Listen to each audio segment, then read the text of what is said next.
Hello, कैसे हैं आप सब। मैं आपका मेंटर और आप देख रहे हैं लर्न इंग्लिश विदाउट रूल्स का एक नया और फ्रेश सेशन। जैसा कि मैंने आप सबसे प्रॉमिस किया था कि मंडे से द एडिटोरियल वोकैबुलरी प्रत्येक दिन आएगा, तो आज से प्रत्येक दिन वाले सेशन की शुरुआत कर रहा हूं। आज यहां पर उपस्थित हुआ हूं द हिंदू एडिटोरियल वोकैबुलरी के साथ। सेशन को शुरू करेंगे। इनसे पहले जो लोग इस चैनल पर नए हैं और वैसे पुराने लोग जिन्होंने अब तक चैनल को सब्सक्राइब नहीं किया है, प्लीज सब्सक्राइब कर लीजिए। बेल आइकन प्रेस करके नोटिफिकेशन कॉल पर रखना नहीं भूलिएगा, ताकि यहां से जो वीडियो अपलोड हो उसकी सूचना आपको मिले और कोई भी सेशन मिस ना हो। लाइक और शेयर करने में कंजूसी नहीं कीजिएगा। साथ में मन में कोई दुविधा रह जाए सेशन के दौरान तो बिल्कुल कमेंट में लिख करके मुझे बताइए। कोशिश करेंगे कि जल्द से जल्द उसका समाधान लेकर के हम आपके सामने उपस्थित हो। चलिए सेशन की शुरुआत करते हैं।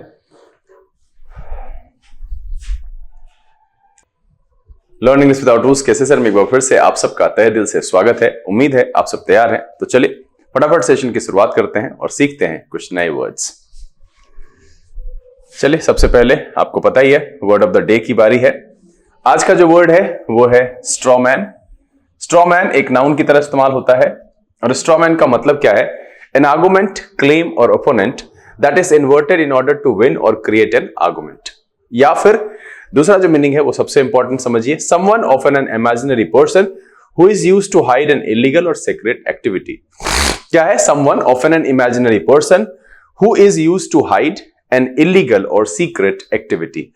सबसे पहले तो पहला है फर्जी तर्क या कपट तर्क, इसको कहते हैं स्ट्रॉमैन, या फिर काल्पनिक व्यक्ति के अर्थ में आप कह सकते हैं स्ट्रॉमैन। सिनोनिम क्या होगा? स्लिकर, ट्रिकस्टर, डिसीवर और चीट।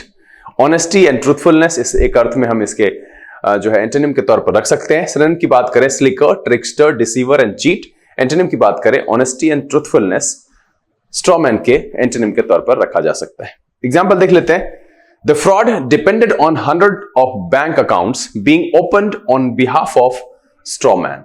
है ना, कि काल्पनिक व्यक्ति है ना, क्या करें? someone of an imaginary person who is used to hide an illegal or secret activity।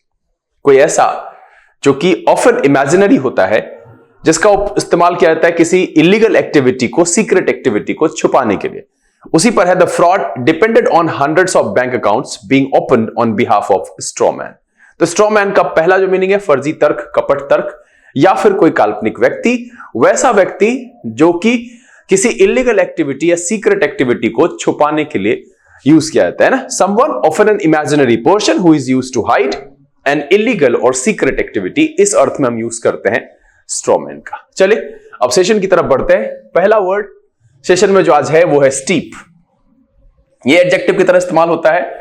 इसका मतलब है, अगर हम हिल, माउंटेन और स्ट्रीट के लिए ले, rising, falling quickly at a sharp angle, और यूज्ड अबाउट अगर इंक्रीज और फॉल करे तो वेरी बिग। मतलब अगर हम कहें स्टीप का मतलब तीखा ढाल, चाहे ढाल हो या ऐसे चढ़ान हो, दोनों राइजिंग और falling quickly at a sharp angle, लगभग ऐसा सीधा 90 डिग्री के एंगल पर लगभग कह लीजिए, तो उसको कहते हैं स्टीप। अगर हम किसी के इंक्रीज या फॉल की बात करें तो वेरी बिग, मतलब है बहुत अधिक चढ़ाव उतार वाला, या अत्यधिक वृद्धि और गिरावट के अर्थ में अगर हम स्टीप को करें तो इसका मतलब होता है अत्यधिक। सिनोनिम की बात करें शार्प, सडन एंड प्रेसिपिटस, क्या हो जाएगा? शार्प, सडन एंड प्रेसिपिटस एक अर्थ में स्टीप के सिनोनिम के तौर पर इस्तेमाल कर सकते हैं। एंटोनिम की बात करें ग्रेजुअल, जेंटल एंड फ्लैट, क्या हो जाएगा? ग्रेजुअल, जेंटल एंड फ्लैट एक अर्थ में स्टीप के एंटोनिम के तौर पर हम इस्तेमाल कर सकते हैं। एग्जाम्पल देख लेते हैं। There has been a steep increase in prices. क्या है? There has been a steep increase in prices. इस पेज पर जो पहला शब्द है वो है स्टीप। इसका मतलब होता है राइजिंग और फॉलिंग की बात करें quickly at a sharp angle, या फिर हम किसी के इंक्रीज और फॉल की बात करें तो वेरी बिग, बहुत अधिक उतार चढ़ाव वाला या अत्यधिक, इस अर्थ में हम स्टीप का प्रयोग करते हैं। चलिए अगला जो शब्द है वो है सेडेंटरी। सेडेंटरी एडजेक्टिव की तरह इस्तेमाल होता है और इसका मतलब होता है involving a lot of sitting down, not active. मतलब है कि बहुत अधिक बैठे रहना, निष्क्रिय रहना, कोई एक्टिविटी ना करना, उस तरह का जो है उस स्थिति को सेडेंटरी कहते हैं। जिसमें व्यक्ति देर तक बैठा रहे और निष्क्रिय, ऐसी स्थिति को हम सेडेंटरी कहते हैं। सिनोनिम की बात करें इनएक्टिव, स्टेशनरी एंड इमोबाइल, क्या हो जाएगा? इनएक्टिव, स्टेशनरी एंड इमोबाइल एक अर्थ में सेडेंटरी के सिनोनिम के तौर पर इस्तेमाल करेंगे। एंटोनिम की बात करें एक्टिव, मोबाइल एंड बिजी, क्या हो जाएगा? एक्टिव, मोबाइल एंड बिजी एक अर्थ में सेडेंटरी के एंटोनिम के तौर पर इस्तेमाल किया जा सकता है। एग्जाम्पल की बात करें, my doctor says I should start playing because my lifestyle is too sedentary.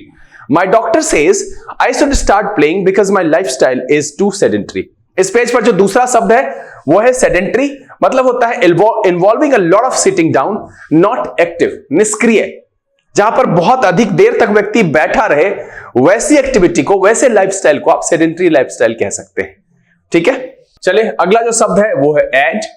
Add noun की तरह इस्तेमाल होता है और इसका मतलब होता है अ person who help someone in the government, मतलब ऐसा व्यक्ति जो कोई सरकार में हो यानी अधिकारी हो उसकी मदद करता है, उसको एड कहते हैं। ठीक है, मतलब है सहायक, एन असिस्टेंट। क्या है? अ person who help someone important in the government etcetera, an assistant, मतलब है किसी अधिकारी का सहायक या परिसहायक, उस अर्थ में हम एड का प्रयोग करते हैं। सिनोनिम की बात करें असिस्टेंट, सेकंड एंड सबऑर्डिनेट, क्या हो जाएगा? असिस्टेंट, सेकंड एंड सबऑर्डिनेट एक अर्थ में एड के सिनोनिम के तौर पर हम इस्तेमाल कर सकते हैं। एंटोनिम की बात करें बॉस, लीडर, नहीं यहां पर सपोर्टर अच्छा नहीं होगा, यहां आप सुपीरियर रख लो। बॉस, लीडर और सुपीरियर एक अर्थ में इसके एंटोनिम के तौर पर हम इस्तेमाल कर सकते हैं। एग्जाम्पल देख लेते हैं। The president travels with a large retinue of aides and bodyguards. क्या है? The president travels with a large retinue of aides and bodyguards. इस पेज पर जो पहला शब्द आया है वो है aide, a person who help someone important in the government, and assistant यानी सहायक किसी सरकारी अधिकारी का, उस अर्थ में हम एड का प्रयोग करते हैं। चलिए अगला जो शब्द है वो है इंटिमिडेट। इंटिमिडेट वर्ब की तरह इस्तेमाल होता है और इसका मतलब है to frighten or threaten someone often in order to make him or her do something, मतलब है किसी को डराना धमकाना, प्रायः कोई काम करवाने के लिए। इंटिमिडेट का मतलब होता है किसी को डराना धमकाना जबकि उससे कोई काम करवाना हो, उस संदर्भ में हम इंटिमिडेट का प्रयोग करते हैं। सिनोनिम की बात करें फ्राइटन, ब्रॉबीट, प्रोसिक्यूट एंड कॉ। क्या हो जाएगा? फ्राइटन, ब्रॉबीट, प्रोसिक्यूट एंड कॉ। कॉ का मतलब भी धमकाना होता है। फ्राइटन, ब्रॉबीट, प्रोसिक्यूट एंड कॉ।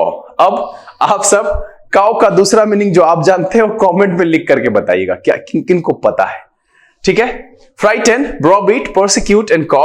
एंटोनिम की बात करें सूद, चीयर, कंफर्ट एंड कंसोल। क्या हो जाएगा? सूद, चीयर, कंफर्ट एंड कंसोल एक अर्थ में इंटिमिडेट के एंटोनिम के तौर पर हम इस्तेमाल कर सकते हैं। एग्जाम्पल देख लेते हैं। She refuse to be intimidated by their threats. क्या है? She refuse to be intimidated by their threats. इस पेज पर जो दूसरा शब्द है वो है इंटिमिडेट, मतलब है to frighten or threaten someone often in order to make him or her do something, मतलब है किसी को डराना या धमकाना, प्रायः किसी काम को उससे करवाने के लिए, इस अर्थ में हम इंटिमिडेट का प्रयोग करते हैं। चलिए अगला जो शब्द है वो है वॉच। वॉच नाउन और वर्ब दोनों तरीके से प्रयोग होता है और इसका मतलब होता है to do something badly, to make a mess of something, मतलब है काम बिगाड़ देना या लापरवाही से काम करना, बॉच कहते हैं। कभी कभी बॉचअप भी दिखेगा आपको, तो बॉच का मतलब है to do something badly or to make mess of something, मतलब काम बिगाड़ देना या लापरवाही से काम करना। सिनोनिम की बात करें mess, fiasco, debacle and blunder. क्या हो जाएगा? Mess, fiasco, debacle and blunder. Antonym की बात करें improve, better, enhance and rectify. क्या हो जाएगा? Improve, better, enhance and rectify एक अर्थ में बॉच के एंटोनिम के तौर पर प्रयोग किया जा सकता है। एग्जाम्पल देख लेते हैं। I have completely बॉस्ड up this typing, I'm afraid। क्या है? I have completely bossed up this typing, I'm afraid। देखिए यहां पर मैंने कहा था कभी कभी आपको इसके साथ अप दिखेगा, तो बॉच या बॉचअप मतलब होता है to do something badly or to make a mess of something, काम बिगाड़ देना या लापरवाही से काम करना। इस पेज पर जो पहला शब्द है वो है बॉच। अगला जो शब्द है वो है म्यूरल। म्यूरल नाउन की तरह इस्तेमाल होता है और इसका मतलब होता है large picture painted on a wall. क्या है? Large picture painted on a wall, उसको कहते हैं म्यूरल। भित्ति चित्र कहते हैं दीवार पर बनाया गया बड़ा चित्र जिसको है, उसको कहेंगे म्यूरल। सिनोनिम की बात करें fresco, painting and wall painting. यहां एंटोनिम मुझे लगा नहीं, छोड़ दिया मैंने। Fresco, painting and wall painting, इसको कहते हैं म्यूरल। एग्जाम्पल की बात करें the children painted a mural in the school playground. क्या है? The children painted a mural in the school playground. इस पेज पर जो दूसरा शब्द है वो है म्यूरल, इसका मतलब होता है large picture painted on a wall, इसको क्या कहते हैं? म्यूरल। चलिए अगला जो शब्द है वो है प्रोजाइक। प्रोजाइक एडजेक्टिव की तरह इस्तेमाल होता है। प्रोजाइक का मतलब होता है without interest, imagination and excitement, या फिर ordinary and not specially interesting or unusual. प्रोजाइक का मतलब होता है without interest, imagination and excitement, पहला। दूसरा है ordinary and not specially interesting or unusual. प्रोजाइक का क्या मतलब है कि निरस या अकल्पनाशील, जो कि इंटरेस्टिंग ना हो, बोरिंग हो, इमेजिनेटिव ना हो, मतलब वो कल्पना भी ना, मतलब बहुत उदासीन तरीके से कुछ किया गया हो, उसको प्रोजैक कहते हैं। प्रोजैक का मतलब क्या है? निरस और अकल्पनाशील। सिनोनिम की बात करें, हमड्रम, मंडेन, लैकलस्टर। क्या हो जाएगा? हमड्रम, मंडेन एंड लैकलस्टर एक अर्थ में प्रोजैक के सिनोनिम के तौर पर इस्तेमाल करेंगे। एंटोनिम की बात करें, इमेजिनेटिव, इंस्पायर्ड एंड सबलाइम। क्या हो जाएगा? इमेजिनेटिव, इंस्पायर्ड एंड सबलाइम एक अर्थ में प्रोजैक के एंटोनिम के तौर पर इस्तेमाल किया जा सकता है। सिनोनिम की बात मैंने की, हमड्रम, मंडेन एंड लैकलस्टर। क्या है? प्रोजैक का क्या मतलब है? प्रोजैक का मतलब है without interest, imagination and excitement, or ordinary and not specially interesting or unusual, निरस या अकल्पनाशील। इस अर्थ में हम प्रोजैक का प्रयोग करते हैं। प्रोजैक का सिनोनिम क्या है? हमड्रम, मंडेन एंड लैकलस्टर। एंटोनिम की बात किया, इमेजिनेटिव, इंस्पायर्ड एंड सबलाइम। चलिए एग्जांपल देख लेते हैं। Prozac language can't convey the experience. क्या है? Prozac language can't convey the experience. इस पेज पर जो पहला शब्द आया है वो है प्रोजैक, मतलब होता है without interest, imagination and excitement, or ordinary and not specially interesting or unusual, निरस या अकल्पनाशील। इस अर्थ में हम प्रोजैक का प्रयोग करते हैं। चलिए अगला जो शब्द है वो है फसाड। फसाड नाउन की तरह इस्तेमाल होता है और इसका मतलब होता है the way someone or something appears to be which is not the way he she or it really is. मतलब है दिखावा, कि जिस तरीके से कोई अपीयर हो रहा है एक्चुअली वो सच नहीं है, ही सी और इट का, मतलब किसी का भी। The way someone or something appears to be which is not the way he she or it really is. बाहरी दिखावा जो कि वास्तविकता से भिन्न होता है उसको हम फसाड कहते हैं। क्या कहते हैं? फसाड। फसाड का मतलब होता है the way someone or something appears to be which is not the way he see it really is. बाहरी दिखावा कहते हैं। सिनोनिम की बात करें, प्रिटेंस, डिस्गाइज एंड मस्करेड। क्या हो जाएगा? प्रिटेंस, डिस्गाइज एंड मस्करेड एक अर्थ में फसाड के सिनोनिम के तौर पर इस्तेमाल करेंगे। एंटोनिम की बात करें, कैंडर, फ्रैंकनेस एंड वेरासिटी। क्या हो जाएगा? कैंडर, फ्रैंकनेस एंड वेरासिटी फसाड के एंटोनिम के तौर पर हम इस्तेमाल कर सकते हैं। फसाड इस पेज पर आने वाला दूसरा शब्द है। इसका मतलब है the way someone or something appears to be which is not the way he see it really is. इस अर्थ में हम फसाड का प्रयोग करते हैं। सिनोनिम मैंने कहा pretence, disguise and masquerade. Antonym कहा candour, frankness and veracity. Example check कर लेते हैं। His good humor was just a facade। क्या है? His good humor was just a facade। वो बाहरी दिखावा है, उसका जो गुड ह्यूमर है वो सिर्फ एक बाहरी दिखावा है। ठीक है, चलिए अगला जो शब्द है वो है मैलिफाइड। मैलिफाइड नाउन और एडजेक्टिव दोनों तरीके से इस्तेमाल होता है। मतलब होता है illegal or dishonest, or illegal or dishonest behaviour specially by using your job or situation in order to gain advantage. मतलब है कि अगर आप किसी जॉब पर है, किसी अथॉरिटी में है, तो वहां से आप एडवांटेज गेन करने के लिए कुछ इलीगल करो, कुछ डिसऑनेस्ट बिहेवियर करो, उसके लिए मैलिफाइड शब्द का इस्तेमाल करते हैं। मैला एक रूट वर्ड है और इसका मतलब नेगेटिव सेंस में आता है। इसको पढ़ना है तो आप चैनल के प्लेलिस्ट में जाइए, एफिक्सेस एंड रूट वर्ड्स में 58 रूट वर्ड्स को मैंने पढ़ाया, बहुत सारा वहां पर है। आपको अगर बेसिक वोकैबुलरी अच्छी करनी है तो आप वहां भी कर सकते हैं, साथ में ये तो चल ही रहा है। तो मैलिफाइड का मतलब है इलीगल और डिसऑनेस्ट। हम अगर बदनियत कहें, दुर्भावनापूर्ण कह सकते हैं। ठीक है, सिनोनिम की बात करें, डिसेप्टिव, डिसीटफुल एंड डिवियस। क्या हो जाएगा? Deceptive, deceitful and devious. Antonym की बात करें, बोनाफाइड, जेन्युइन एंड लेजिटिमेट। क्या हो जाएगा? बोनाफाइड, जेन्युइन एंड लेजिटिमेट एक अर्थ में मैलिफाइड के एंटोनिम के तौर पर इस्तेमाल किया जा सकता है। एग्जांपल देख लेते हैं। We need to prevent the completion of any sale which is perceived to be malified. क्या है? We need to prevent the completion of any sale which is perceived to be malified. इस page पर जो आया पहला शब्द वो है मैलिफाइड। मतलब होता है इलीगल और डिसऑनेस्ट, है ना? Illegal or dishonest or illegal or dishonest behaviour specially by using a job or situation in order to gain advantage. इस अर्थ में हम मैलिफाइड का प्रयोग करते हैं। चलिए अगला जो शब्द है वो है पेरुजिल। पेरुजिल नाउन की तरह इस्तेमाल होता है और इसका मतलब होता है the act of reading something specially in a careful way. किसी चीज को पढ़ना केयरफुल तरीके से, मतलब है अवलोकन करना। क्या है? अवलोकन। पेरुजिल का मतलब होता है, चूंकि ये नाउन है तो अवलोकन करना नहीं, अवलोकन। ठीक है, सिनोनिम की बात करेंगे, study, review, scrutiny and reading. क्या हो जाएगा? Study, review, scrutiny and reading. और इस अर्थ में मुझे यहां पर कुछ ऐसा लगा नहीं, आप इग्नोर, नेग्लेक्ट, ये सब अगर सिचुएशन के हिसाब से एंटोनिम आएगा तो रख सकते हैं, बट यहां पर कुछ ऐसा इंपॉर्टेंट लगा नहीं तो मैंने छोड़ दिया है। पेरुजिल का मतलब होता है the act of reading something specially in a careful way. मतलब है अवलोकन करना, देखना कि भाई क्या कैसे कैसे है, क्या कुछ गड़बड़ी है, क्या अच्छा लिखा गया, क्या लेवल है, अवलोकन करने का मतलब है पेरुजल।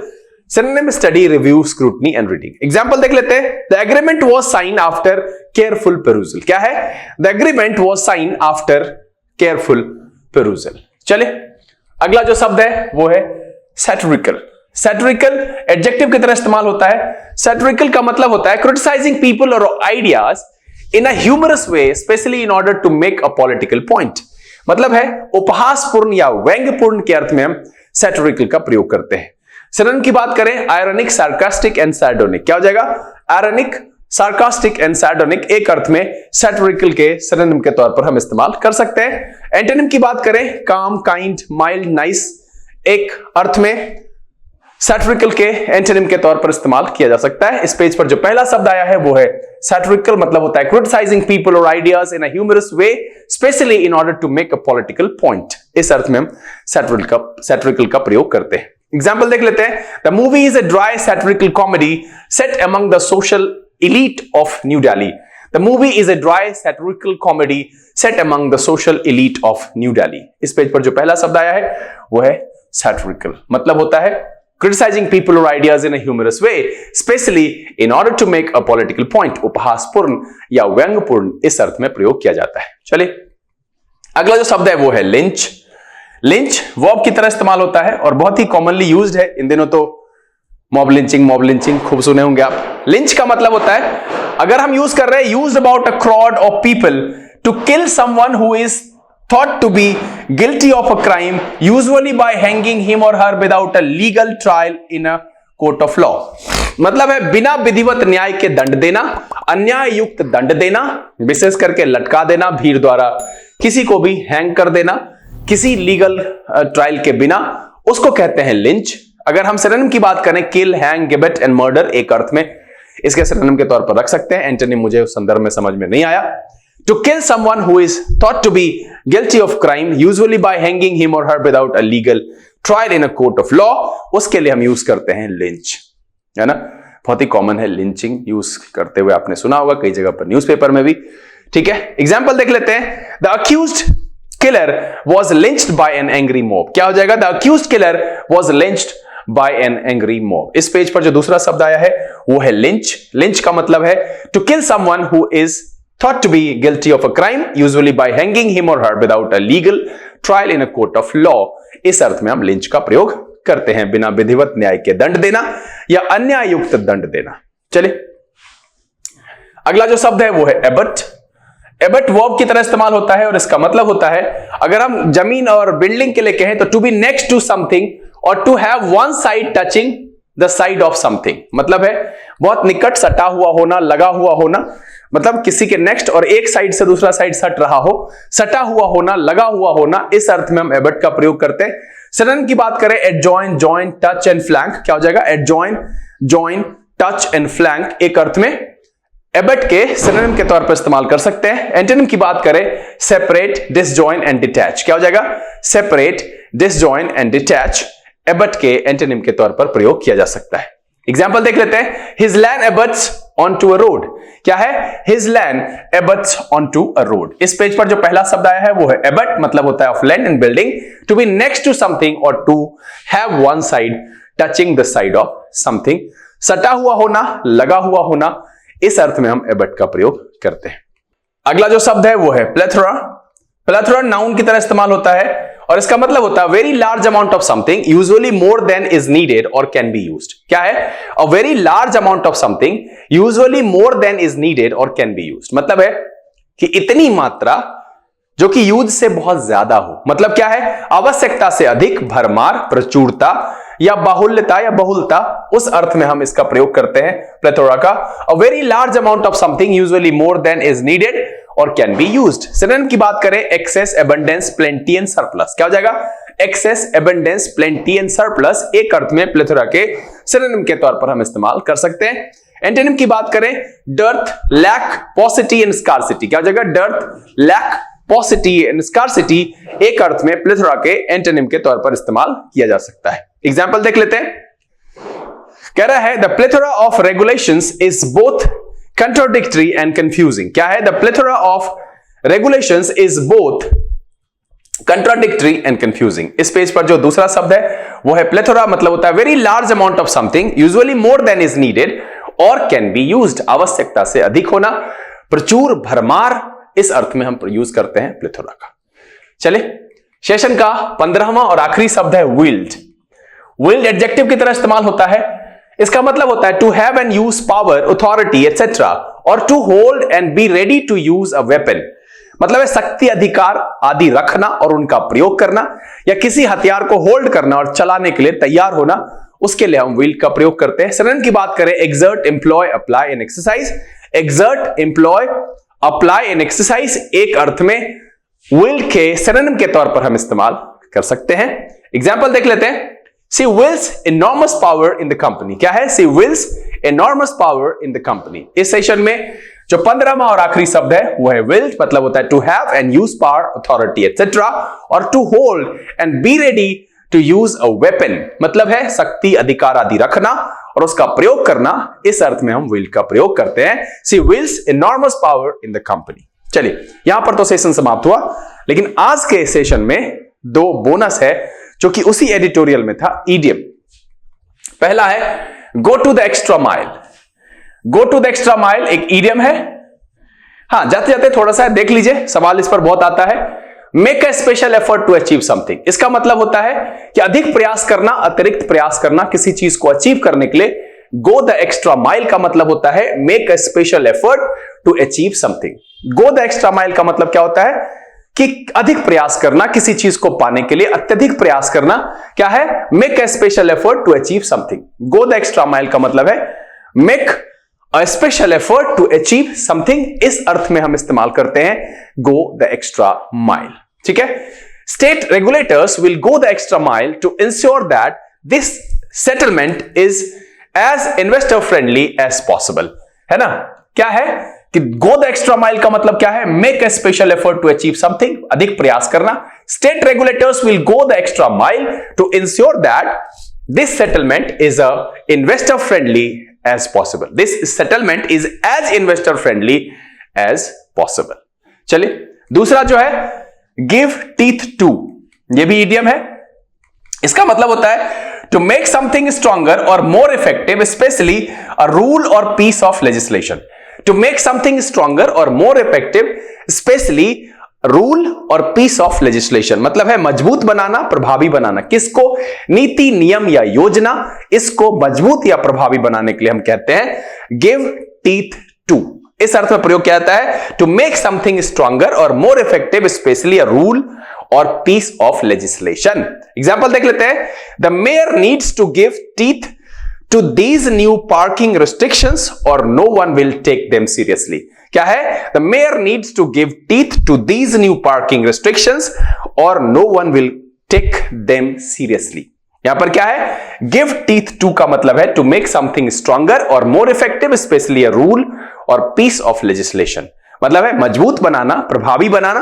किसको? किसी नीति, नियम, घोषणा आदि को। तो यहां जो 2 इडियम आया, पहला था गो द एक्स्ट्रा माइल, मतलब है make a special effort to achieve something, अतिरिक्त प्रयास करना, अधिक प्रयास करना। इस अर्थ में यूज करते हैं गो द एक्स्ट्रा माइल। दूसरा है गिव टीथ टू, मतलब है to make something stronger or more effective, specially a rule or piece of legislation. उम्मीद है कि आज के सेशन में एक वर्ड ऑफ द डे, 15 नए शब्द और 2 इडियम पढ़कर आपको बहुत मजा आया होगा। ये सेशन पसंद आया होगा।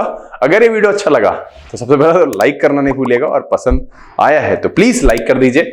चैनल को सब्सक्राइब नहीं किया है तो सब्सक्राइब कर लीजिए। बेल आइकन प्रेस करके नोटिफिकेशन को ऑल पर रखिएगा, ताकि इस तरह के जो एपिसोड अपलोड होते हैं वो आपको मिले और आपका कोई भी सेशन मिस ना हो। अगर कोई दुविधा हो, परेशानी हो तो कमेंट में लिखिएगा जरूर, और ये बताइए कि सेशन कैसा लगा। क्या इस तरह के ईडियम वाले को ऐड कर दूं, छोड़ दूं? मुझे लग रहा था एक मत में कि मैं छोड़ देता हूं, ज्यादा हो जाएगा, लेकिन 1-2 था तो मैंने कहा चलो रहने देते हैं। तो आप लोग बताइए कि अगर ऐसा रहेगा तो क्या मैं 15 में प्लस कर दूं? लिख करके बताइएगा जरूर। बहरहाल, समय यहां से विदा लेने का। बहुत जल्द इस तरह के एपिसोड के साथ फिर आपके सामने उपस्थित होंगे। तब तक के लिए आप घर में रहिए, अपना और अपने परिवारजनों का ख्याल रखिए, खुश रहिए, मस्त रहिए, लेकिन पढ़ते लिखते जरूर रहिएगा। लर्निंग विदाउट रूल्स किशन से this is BK Singh signing off. Keep reading, keep practising. Thank you, God bless you.